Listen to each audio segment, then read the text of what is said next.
The first phone call I ever made in a crisis was to my mother. The last phone call she ever needed to make in hers was to me. That's not a coincidence. That's a bond built over 53 years. One ordinary act of love at a time.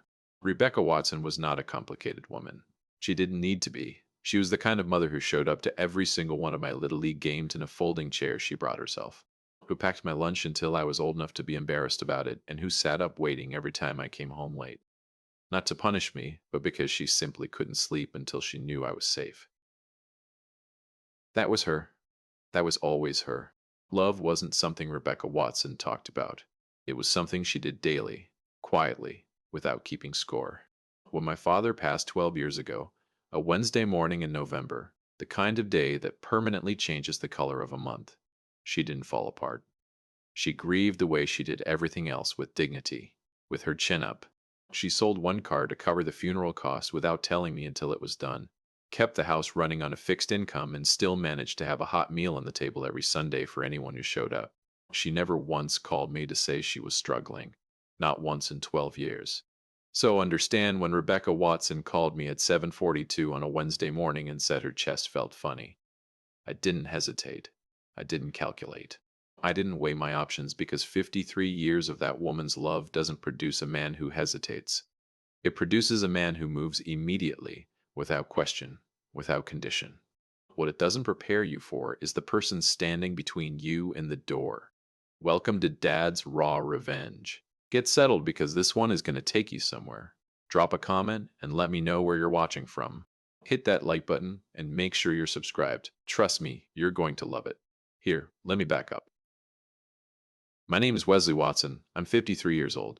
I coach youth baseball on weekends, and I've been the kind of husband who thought that keeping the peace was the same thing as having peace. I was wrong. Took me a while, but I got there. It was a Wednesday, January 14th, 7:42 in the morning. I remember the exact time because I was standing in the kitchen watching the coffee drip. Slowly, like it too, didn't want the day to start when my phone buzzed on the counter. Mom, I picked up on the second ring. Wesley, her voice was thin, not her usual voice. Rebecca Watson didn't do thin. This woman had survived a husband, a recession, and a hip replacement without asking anyone for a single thing. Mom, you okay? I didn't want to bother you. There it is. 82 years old and still apologizing for existing. Funny how, I said, already moving toward the hallway. Just tight, and my left arm keeps going. She stopped. Mom, I'm sure it's nothing. Mom, stop. I'm coming. I hung up and stood there for exactly 3 seconds. My car, a 2019 Chevy Silverado, was sitting at Kowalski's Auto on Flatbush Street. Alternator, they'd called yesterday. Wouldn't be ready until Friday at the earliest. Okay, think Wesley. Think Eve's car. A silver Honda CRV sitting fat and unbothered in the driveway. Full tank. She'd filled it up herself on Monday. Eve was upstairs. I could hear the shower running. That long, luxurious 30-in-nut shower she took every morning like she was preparing for a photo shoot. I went to the bottom of the stairs. Eve. The shower kept running. Eve. The water stopped. A long pause. What? Not what is in concern. What is in this better be important. I need to borrow your car. My mom's having chest pains. I need to take her to St. Francis. I will be right back. Silence. Not the kind where someone is thinking. The kind where someone has already decided and is just deciding how to say it. She appeared at the top of the stairs 30 seconds later. Towel on her head, robe tied at the waist, face completely unreadable. Wesley, I can't today. Eve, my mom's having chest pains, her left arm. I heard you. She leaned against the doorframe, crossed her arms. Call an ambulance. She doesn't like ambulances. You know that she had a bad experience when Dad then called someone else. She was already turning back toward the bedroom. I have dinner with Joanne and the girls tonight, and I still have a full day of work. I'm not going to spend my whole day sitting in a hospital waiting room. I stood completely still. Did she just Eve? My voice came out quieter than I expected. Her left arm is going numb. She stopped, turned halfway, and looked at me with an expression I will never forget for the rest of my life. Not concern, not guilt, inconvenience. She's your mother, Wesley, not mine. A pause. Figure it out. Figure it out. She went back into the bedroom. The door didn't slam. That almost made it worse. A slam would have meant emotion. She just closed it gently, like she told me we were out of milk. Like an 82-year-old woman's left arm going numb was a minor scheduling conflict she didn't have room for.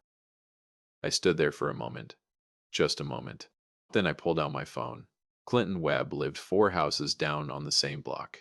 A retired union electrician, 71 years old, drove a well-kept older Honda Civic that had seen better days but never missed a morning.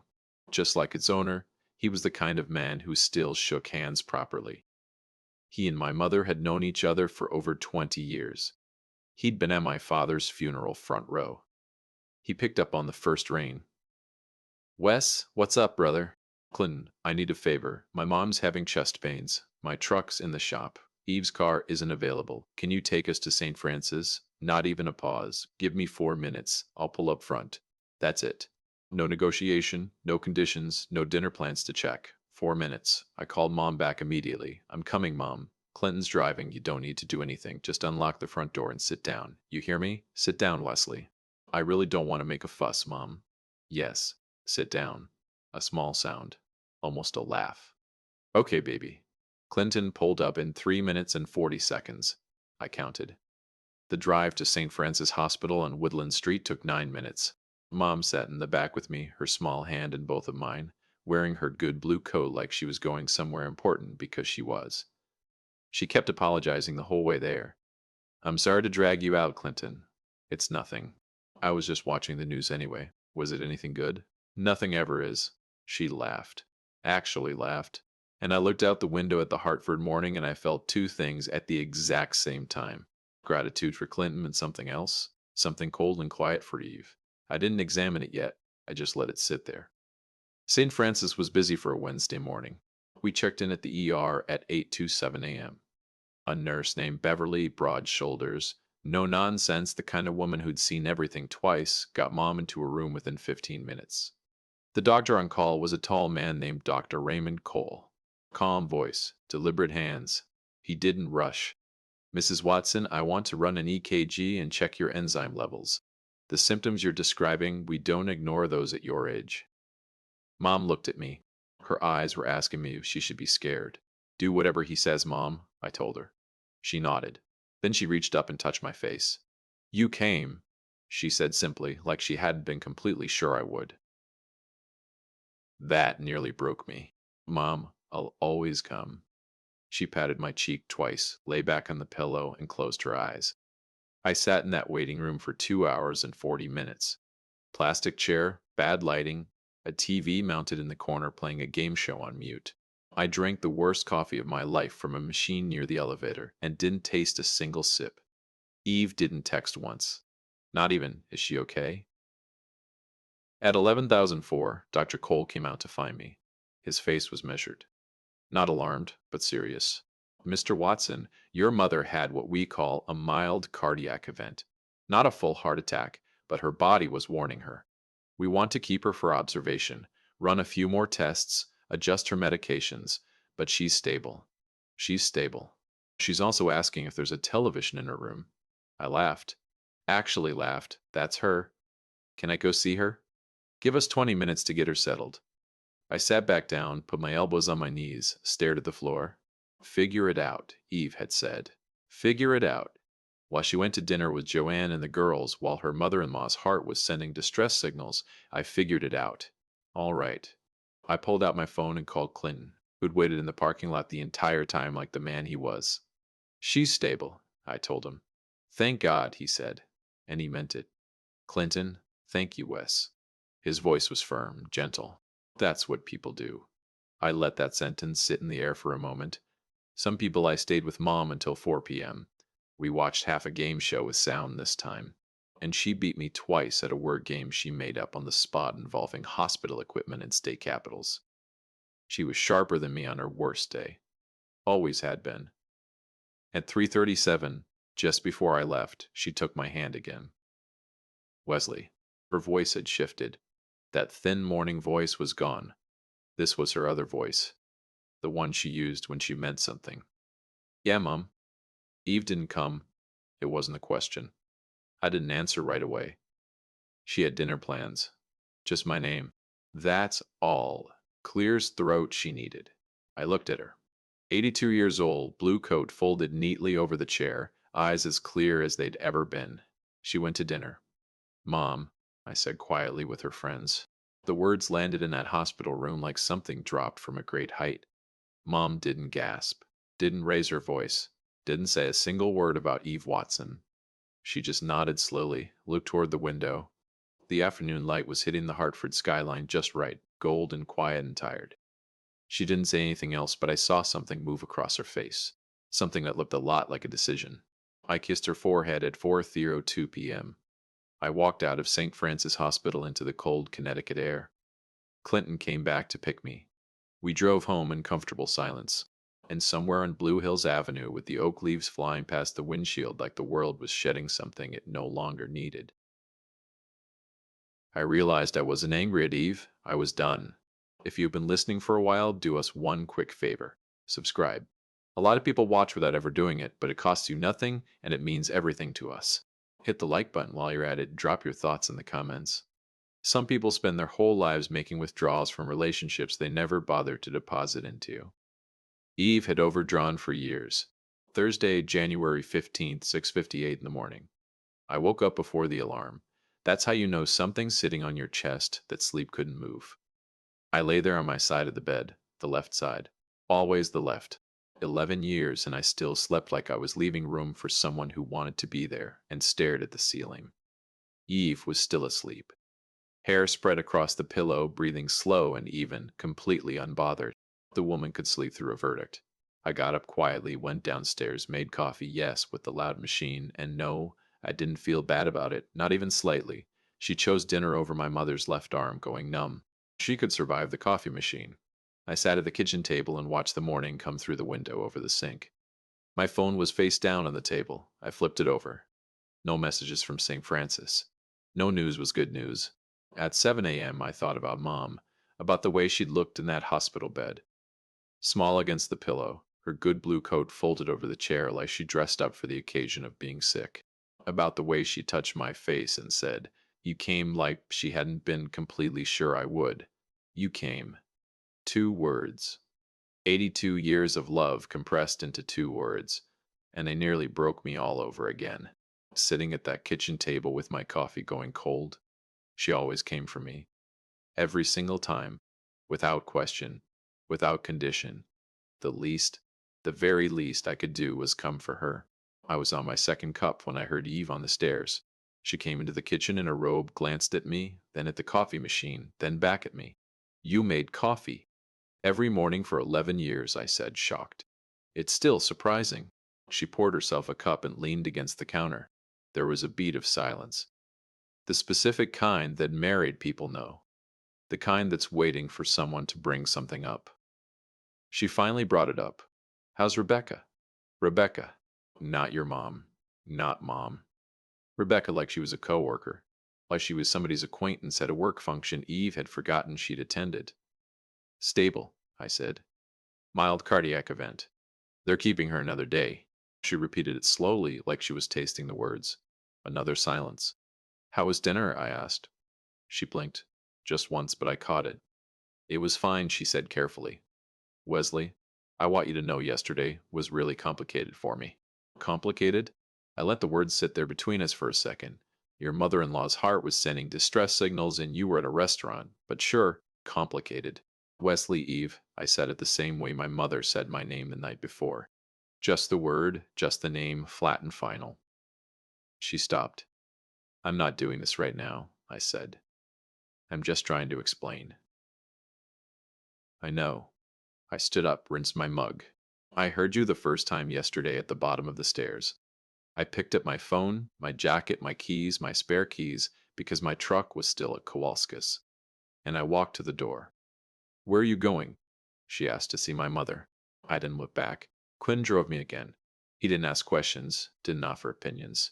Just drove one hand on the wheel. Old country station playing low on the radio. There's a specific kind of friendship that doesn't need words to function. Clinton and I had that. Always had. We parked at St. Francis at 8:40 a.m. "I'll clear his throat, be here," he said. Clinton, man, you don't have to. Wes, he looked at me over the top of his glasses. I'll be here. Some people show up. Make a note of who they are. Write it somewhere permanent. Mom was sitting up when I got to her room, color back in her face, the thin voice completely gone. She was wearing her own nightgown. She'd refused the hospital gown after the first night, which honestly I respected deeply, and she had her reading glasses on, a crossword puzzle book open in her lap. 7 letters, she said the second I walked in. Betray. I stopped in the doorway, stared at her. She looked up over her glasses with the straightest face I'd ever seen on a human being. For the crossword, Wesley. I laughed so hard the nurse looked in from the hallway. Perfect, I said, dropping into the chair beside her bed. Perfect. She counted the boxes, wrote it in, nodded with deep satisfaction. You always were the smart one. I'm your only child, Mom, and still the smart one. We sat like that for a while. Easy, quiet. The kind of quiet that only exists between people who have loved each other long enough to not need to fill every silence. She finished 2 more clues. I drank the terrible hospital and didn't complain because sitting in that room with her, even in a hard plastic chair, drinking something that tasted like regret, was exactly where I wanted to be, where I would always want to be. Then she closed the book, set it on the bedside table, folded her hands in her lap. Here we go. I want to call Paul this morning, she said. Paul Logan. Mr. Paul Logan, attorney at law, Hartford County, 31 years in practice. He'd handled my father's estate. He'd drawn up Mom's will 6 years ago. Sharp man, precise. The kind of lawyer who listened more than he talked, which in my experience was rarer than it should be. I kept my voice careful. Okay. I've been thinking, she said since last night. Mom, you don't have to. Wesley Andrew Watson. Full name. All 3. I hadn't heard all 3 since I was 17 and came home 40 minutes past curfew. Do not finish that sentence. I closed my mouth. She looked at me with those clear, steady eyes. The Hartford light was coming through the window again, softer this morning. It made her look younger somehow. Or maybe it just made her look exactly like herself. Exactly like the woman who had packed my lunch and sat up waiting and sold a car without telling me, and made Sunday dinners for 34 years on Maplewood Drive. My mother, the most constant thing in my life. I've worked my whole life, she said quietly. Your father and I, we scrimped and saved and went without, so that what we built would mean something. So it would go somewhere that mattered. A pause to people who showed up. I didn't say a word. Eve didn't show up, Wesley. I know. Not just yesterday. She picked up her crossword book. Not to work on it. Just to hold something. Not at your father's funeral, repasted. Not when I had the hip surgery and needed rides to physical therapy. Not at Christmas 2 years ago when I had that flu and you had to leave dinner to check on me. She looked up and not yesterday when my heart was failing. She went to dinner. Every single example landed like a stone in still water, dropping slow, sinking deep. Because she was right. She had always been right. And I had been making excuses for years. Mom, I'm not angry, she said. And the remarkable thing was, she wasn't. Her voice was completely calm, steady as a hand on a Bible. I'm just accurate. She reached for her phone on the bedside table, found the small, folded piece of paper from inside her glasses case, a phone number written in her handwriting, neat and deliberate. Mr. Paul Logan. Direct line. She'd come prepared. My mother didn't make impulsive decisions. This had been building longer than one hospital stay. Do you want me to step out? I asked. She considered it for a moment, then no. Stay. Stay. One word, and everything in me went still and grateful. She dialed at 9:22 a.m. He picked up on the second ring. Paul Logan. Paul, it's Rebecca Watson. I hope I'm not catching you early. Mrs. Watson. His voice warmed immediately. Never too early for you. How are you? I'm in the hospital, actually. St. Francis. A brief pause. I'm sorry to hear that. Serious. Serious enough to make me think clearly, she said. And even in that moment, even calling her lawyer from a hospital bed the morning after a cardiac event, there was dignity in her voice. Grace, the kind that can't be performed. The kind that gets built over 82 years of doing the right thing, even when it costs something.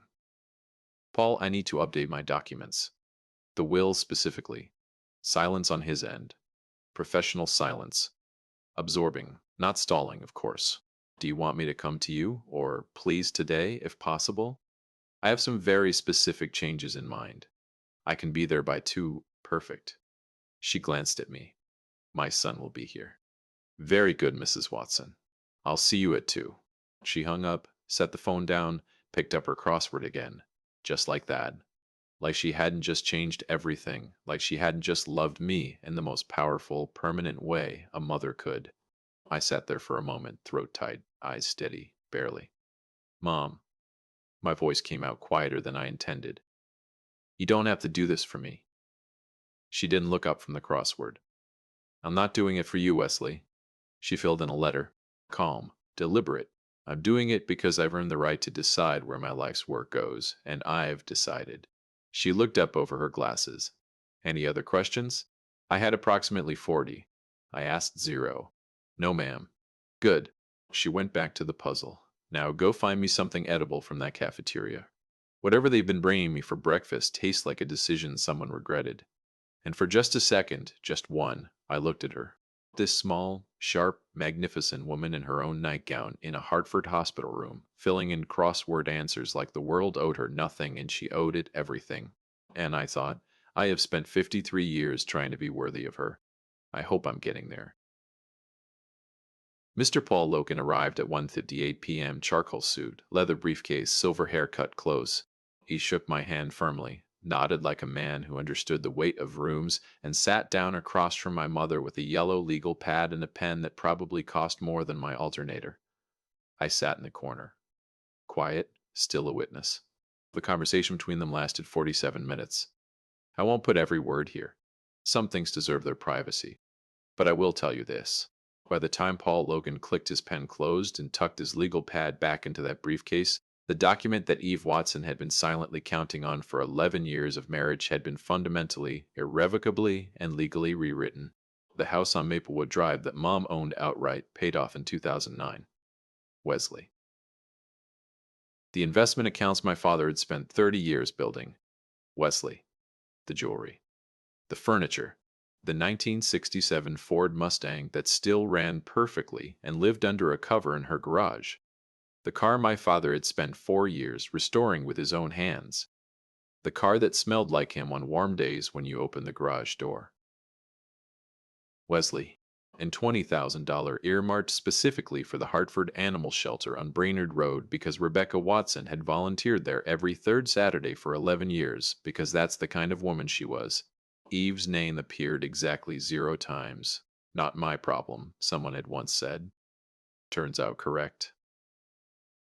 When Logan stood to leave, he shook my hand again at the door. Your mother, he said quietly, looking back at her across the room. Already back to her crossword, already unbothered, already completely herself, is one of the sharpest people I've met in 31 years of practice. I looked at her too. Yeah, I said. I know. I've always known. I left the hospital at 4:30 p.m. Clinton was around to take me home. I got in, closed the door. He looked at me, read my face the way old friends do.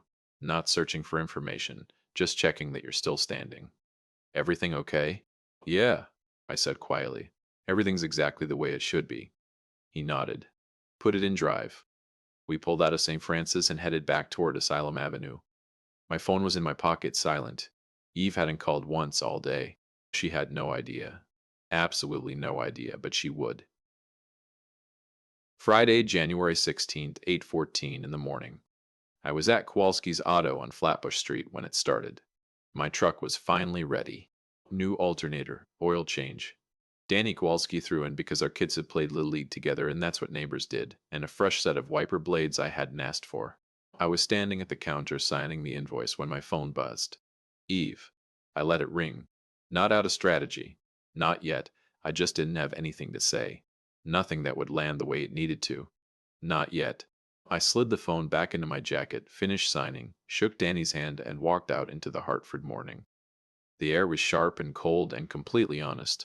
I started the engine, let it warm up, Sat there watching my breath fog the windshield and thought about Mom, about bringing her home to Maplewood Drive where she belonged, about getting her settled in her kitchen with her tea and her crossword and her dignity fully intact. That's what today was about, not Eve, not the calls, not any of it. Today was about bringing my mother home. My phone buzzed again, Eve again, then a third time, then a fourth, then a fifth. Something's happening. I pulled out of Kowalskis and headed toward St. Francis. I had a mother to bring home. She was ready when I got there. 8053 a.m. Blue coat, small overnight bag packed neatly. Beverly, the nurse walking beside her, and another nurse holding the mandatory wheelchair, hospital policy, completely non-negotiable. Mom had already argued and lost with characteristic grace. She stood up from the wheelchair the second she cleared the automatic doors. I can walk to my son's truck, she announced to no one in particular, and everyone within earshot. I had a cardiac event, not a personality removal, Beverly laughed. The real kind, not the professional kind. She took Mom's hand in both of hers and held it for a moment. You take care of yourself, Mrs. Watson. I always do, baby. Mom squeezed her hand. You're a good one. Don't let anybody tell you different. Beverly pressed her lips together. Looked like she was fighting something. Then she nodded and stepped back. Even in a hospital gown, metaphorically speaking, my mother left people better than she found them. I held the passenger door open.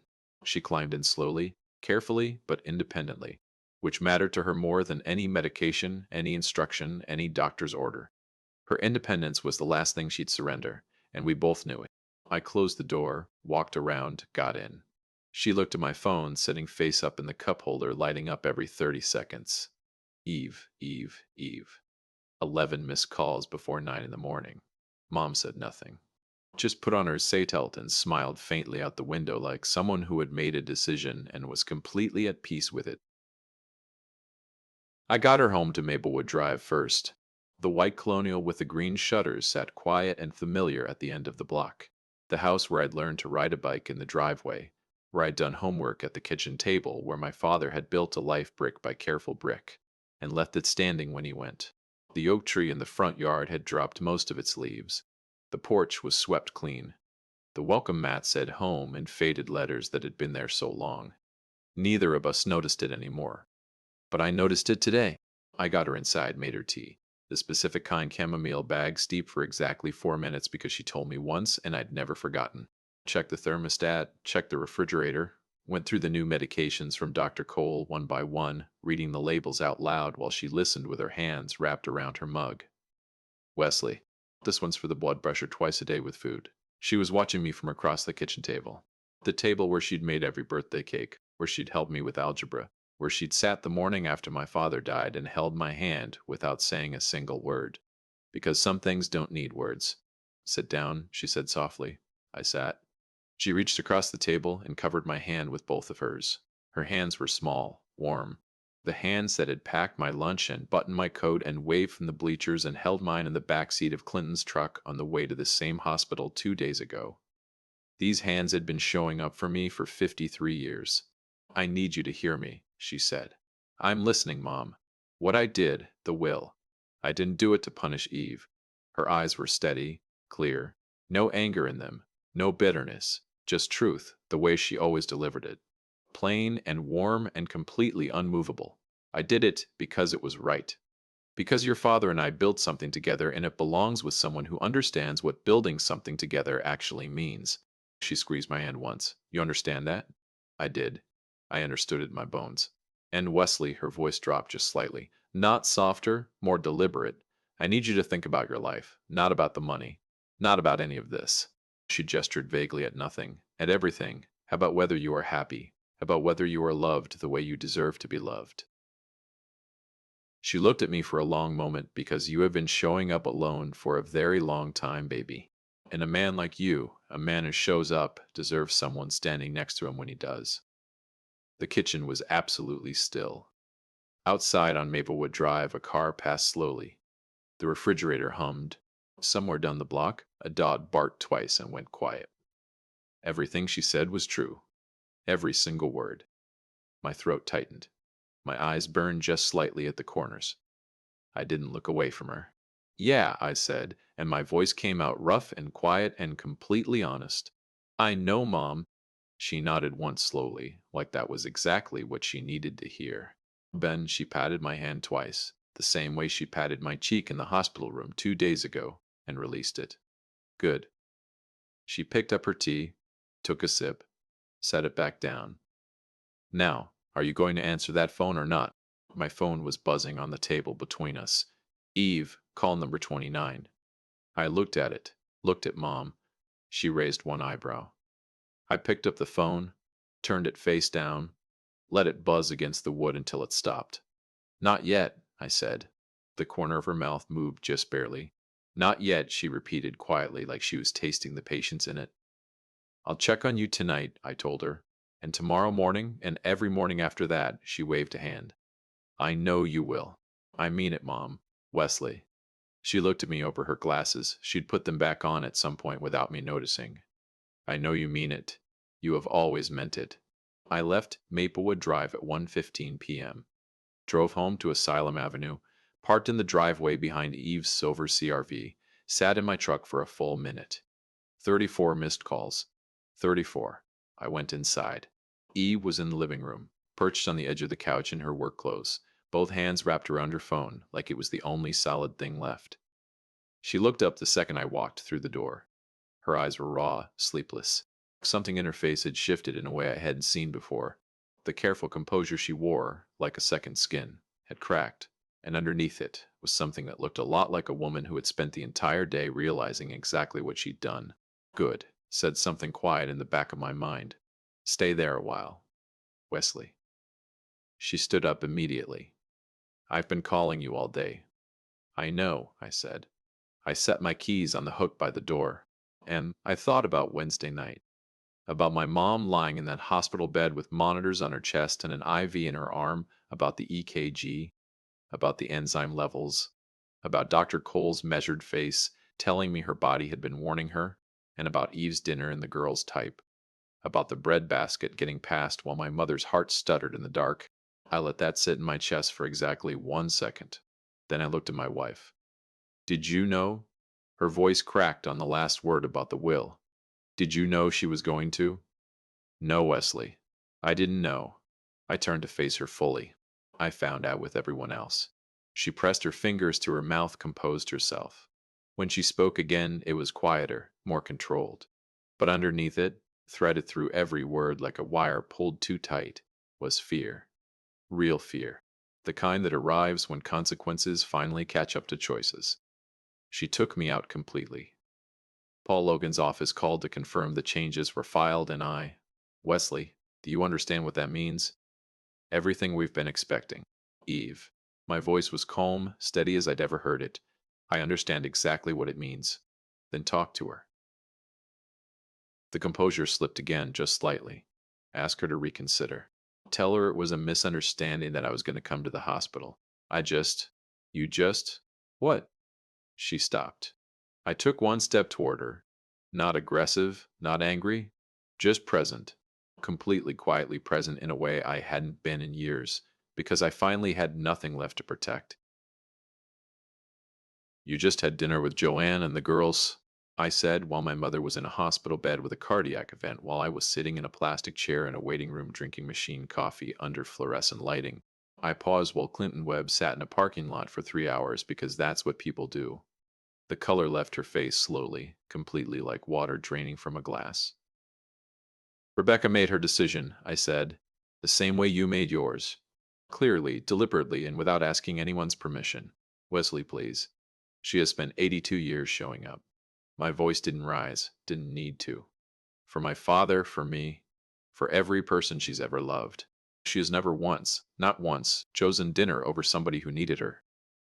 I looked at Eve for a long moment. She just finally stopped expecting everyone else to do the same. The living room was completely silent. Eve looked at me, really looked, maybe for the first time in years, and I watched something move across her face. Not just fear now, something deeper than fear. The specific look of a person who has finally fully understood the size of what they lost. Not the money, not the will, me. She finally understood she had lost me.